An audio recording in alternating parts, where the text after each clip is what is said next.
ผู้ใดแข็งกระด้างนะพ่อแม่ว่ายังก็บ่ฟังเที่ยงพ่อเที่ยงแม่พี่แก่กับมรหกตกนรกแน่นอนหายพ่อหายแม่ไผเคยหายพ่อค่ะหายแม่ลูกเจ้าสิเฮ็ดแบบนั้น100 เท่าพันเท่าเพราะฉะนั้นเจ้าแต่งขันหาขอขมาพ่อแม่เจ้าและเจ้าสิเมิดกรรมเจ้าสิสร้างยังก็บ่ขึ้นเลยได้หายพ่อหายแม่นี่ได้ค้าขายยังก็ล่มจมไปหมดเลยเทวดาก็บ่สนใจเจ้าพ่อ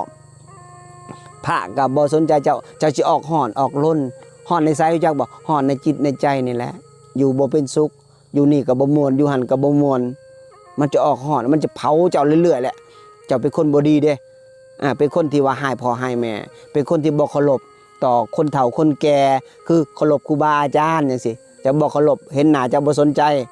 จะมีแต่หามีแต่ว่ามีแต่ตำหนิตีเตียนนี่จิตตัวนี้ไปนรกเด้ออย่าสู่เหตุเด้อโยมพ่อโยมแม่เด้อให้เว้าให้